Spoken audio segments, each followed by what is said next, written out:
Mr. Lee was sentenced in Williamsburg County by Judge Newman on December 15, 2020. He received a sentence of 3 years suspended to 2 years probation. He was ordered to pay restitution. He had 2 prior in-house violations one was addressed by Judge Curtis on February 28, 2022. At that time, and it was pretty much for financial obligations. At that time, she exempted supervision fees, arrearages and future fees, and restructured the restitution. And then he had another one March 11, and that was 2022. And at that time, his probation was extended for 2 years, and the restitution was restructured. So pretty much we're here in reference to the restitution arrearages. That's pretty much his only violation. Okay.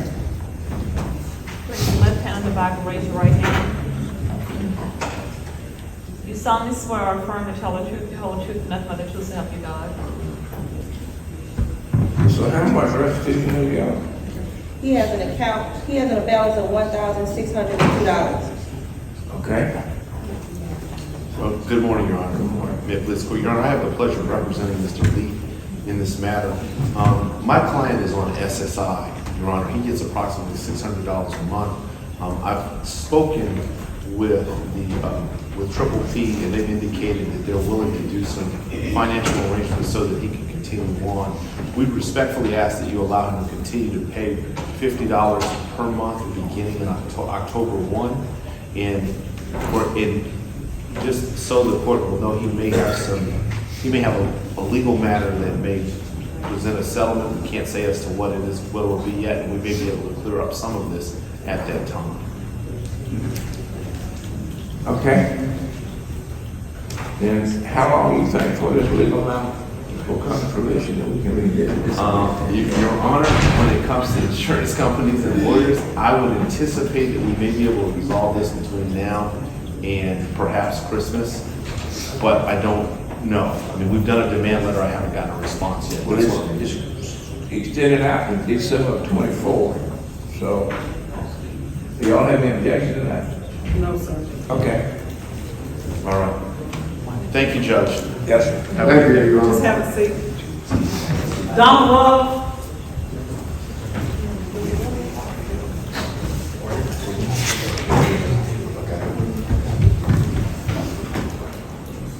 May it please the court.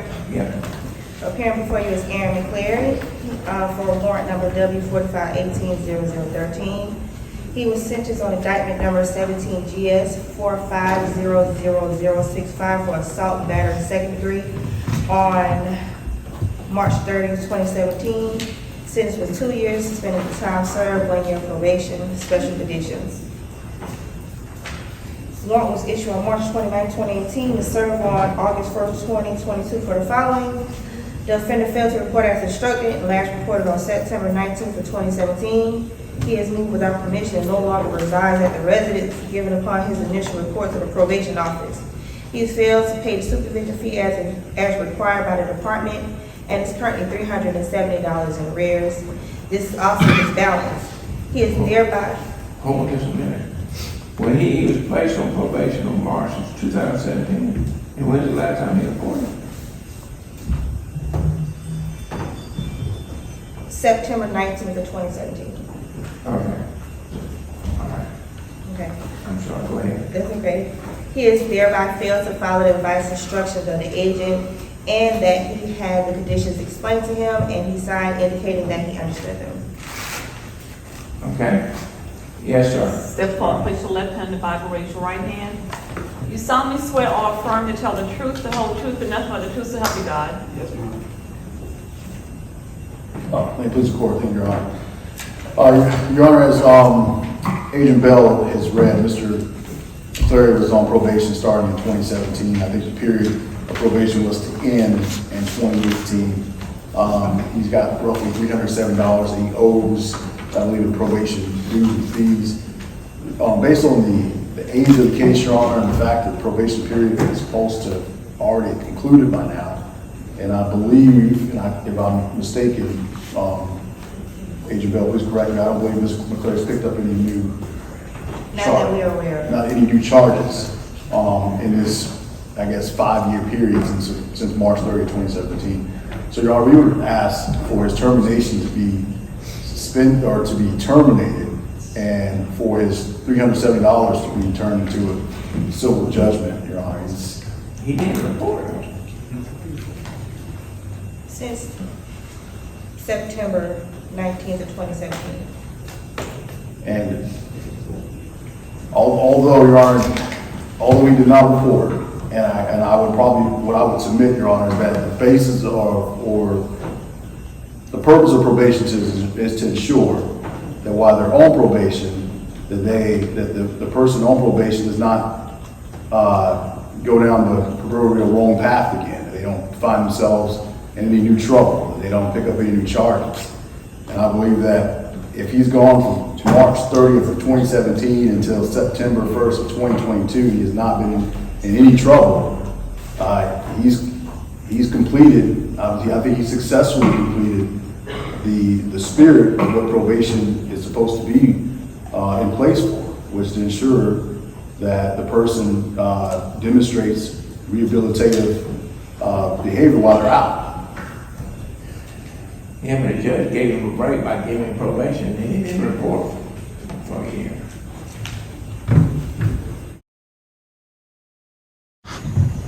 Well, instead of revoking him full, Pat, he hadn't been in more trouble. I gave him some break, revoke 90 days and terminate. Your Honor, that means no administrative monitoring, civil judgment on the fees? Yeah. Okay. Mr. Love. Place your left hand on the Bible, raise your right hand. You solemnly swear or affirm to tell the truth, the whole truth, and nothing but the truth, so help you God. Yes, I did. Okay, everybody, love. May I please report? Your Honor, please, the court, Mr. Love tried to reach out to me, and I've been unable to meet with him until today. But Mr. Barr, public defender, he had applied for a public defender, and I spoke to Virgil briefly about it. He said he was representing, so I was going to see if he's back. Okay. Now, Mr. Love did reach out to me. It was actually his uncle that died. My next door neighbor didn't have any family, and I've been busy with that, so I've been unable to meet there. Okay, thank you.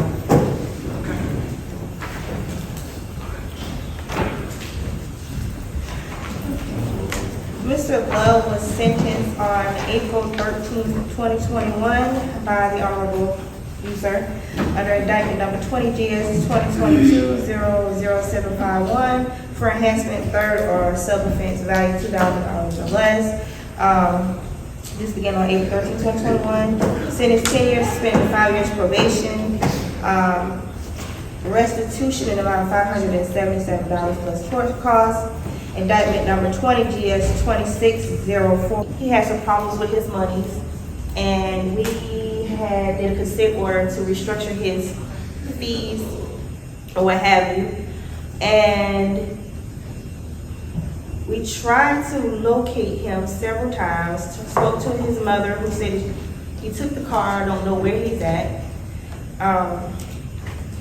So that's pretty much what happened with Mr. Love. We couldn't locate him at all.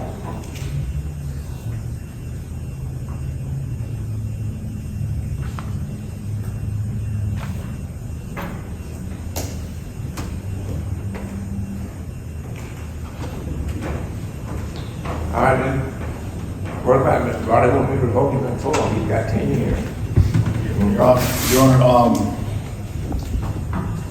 my initial ask, Your Honor, is for him to be able to remain on probation. I will admit to Your Honor that Mr. Love seems to be a very nice gentleman, but this is the very first time he and I have actually had a conversation. I don't believe he had an open file with our office. He does, in May, just in the brief seconds here, Mr. Love has kind of told me that he's had issues trying to find steady employment. He had issues with being able to keep up with the payments. That he has been trying to report, but I think he said his car was stolen. I'll let him fill in the gaps of this because I don't want anything to go unsaid. But we would ask, and I'll let Mr. Law address the court, we would ask for him just to be able to continue on probation and not be revoked. I don't know his relationship with Mr. Floyd, but Mr. Floyd did approach me this morning and asked me to stand in. But I believe he's had some life situations. I know all of us face life situations, Your Honor. But I until you speak to Mr. Love, I would ask for him just to be able to remain on probation.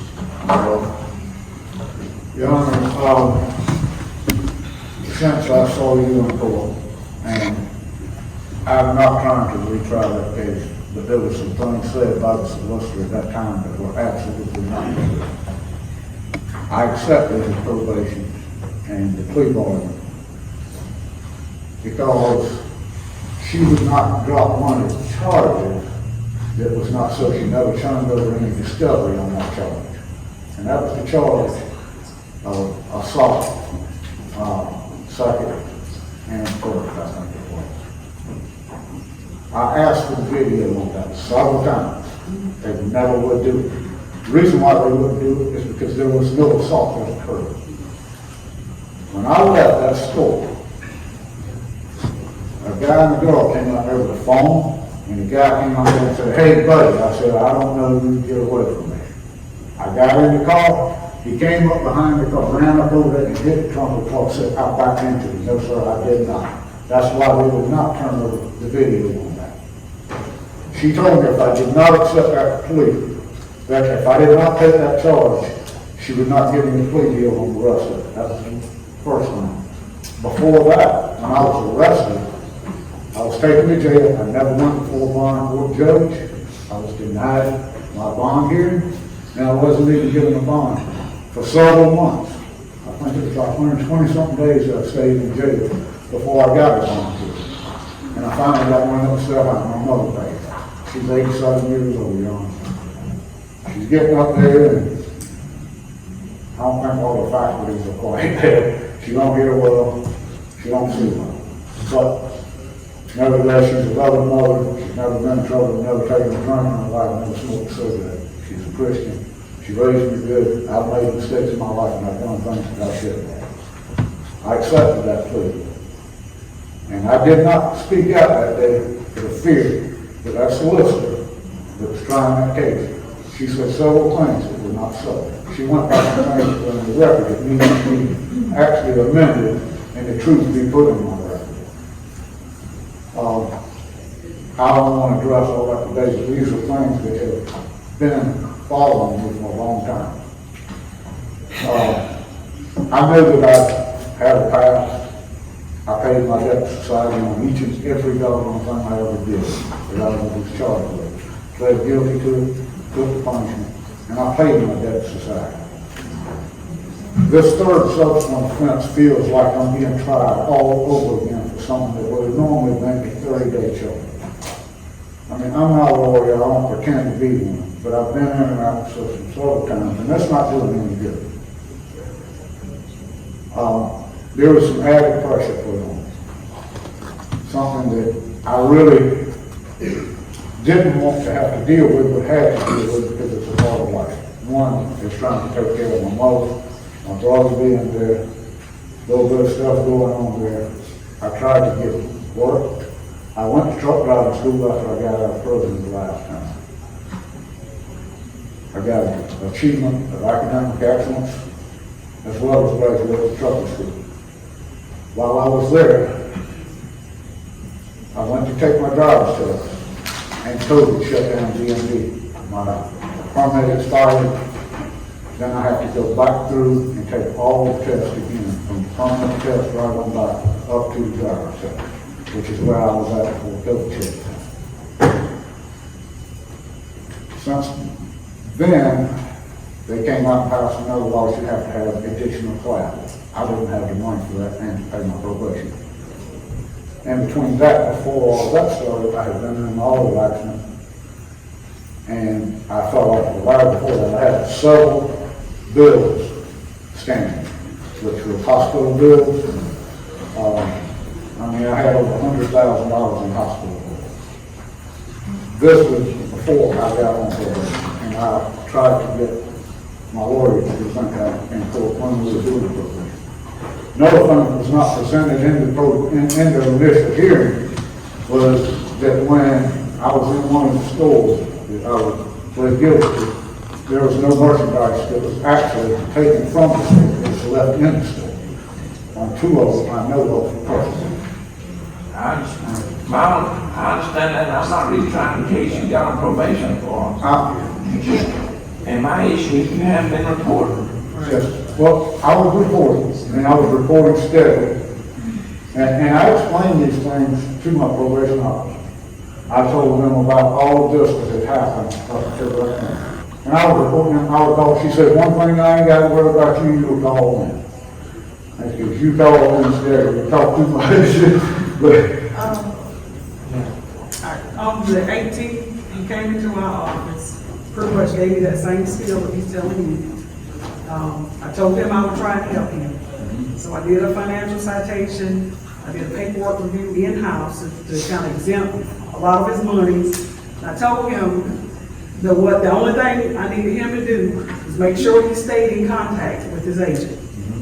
And I told him to make sure that he paid his money, because we pretty much was just focusing, we had everything exempt, civil judgments on the fines, all he had to do was just pay his restitution.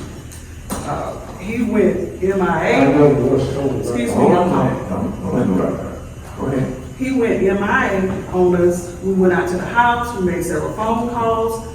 He ended up getting arrested in March 29th. March 29th for loafing and lottery.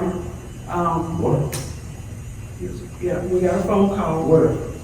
Receiving, stated that he was arrested for loitering on March 29th, and this was in Horry County.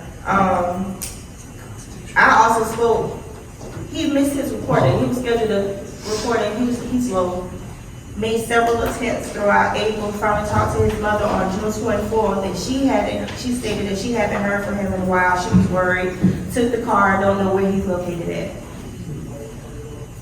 And then I received a call from a trooper, and I don't know if he got stopped driving or had a driving infraction or what. But anyway, it flagged because we had put his case in the NCIC since we were not able to locate him. And that's how we were able to actually serve our warrant on him. It wasn't that he came into the office, it wasn't that he called. We tried to help Mr. Love, but Mr. Love doesn't want to help himself. He gives these excuses as far as why he can't do this and why he can't do that. No, the restitution is ordered. We would love a partial revocation, civil judgment on the monies, and terminate probation. Okay.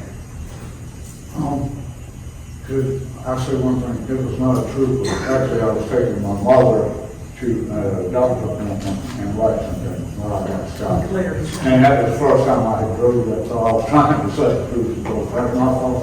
And the lawyer, I think that was when I was a beat.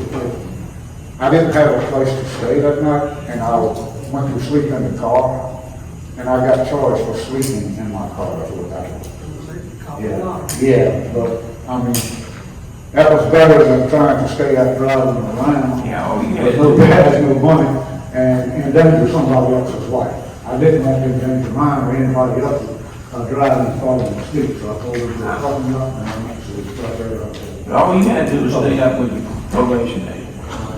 And I agree, I did not contact him. There was two things involved in that. The reason why, one, is I lost my phone, and I had no phone. The other was the car got stolen. I searched day and night about what I reported it stolen to Richland County and the city. They never told me anything. I was told just this morning that it had been found with 3 or 4 flat tires. I called my sister immediately and I said, why didn't y'all tell me? I didn't even know this is the kind of communication stuff I'm giving you. I'm not making excuses, I'm just giving you the facts of what happened. I left to go and get work. I told them that I was going to have to get to her week, try to get something done. I went there, I got my photo advertising business started, but it's not running that much money because the peak season is not started. I couldn't afford to stay down there and drive back and forth. I went to Marshall to try to get him for it. I found a little bit of them for him. The guy was paying me actually $20 a night. But it was costing me $75 a day to pay for a hotel, and I was only getting 4 or 5 hours a day. Okay. And that was one of the reasons, but I apologize for not making a better arrangement to tell them. That's my fault. You got a substance abuse problem? No, sir. No, sir. I do not. Okay. All right. I'll revoke 18 months of termination. I won't vote the whole 10 years. Sir, can I ask one other thing? Is there any way that we can, if I was to be able to come up with the money, or to pay everything up, everything? Because I got a family member that's willing to loan me the money so that I can take care of it and I can structure it to where I can pay them back and I can take care of everything and we'll kill it. Well, once my past sentence, you got 10 days to file a motion to reconsider. If you get it all done in 10 days, your lawyer can file that motion, I'll reconsider it. If you don't, I'll lose jurisdiction. Because I was not really prepared for this today. I mean, I have no communication with any lawyer, anyone. I understand that. If you'd have come reported to probation people, we wouldn't be here today. Well, I just got arrested on the 11th, and I didn't get even to the bond until the 13th. I understand. And, I mean, really, when I first appeared on my bond paper was Okay. just late this month. I mean, I didn't. I understand. You go ahead, I got to do the next one. My name is Aubrey. My name is Reagan. My name is Riley. And my name is Robert. For the best news, Turn down the bass. push that button and follow us.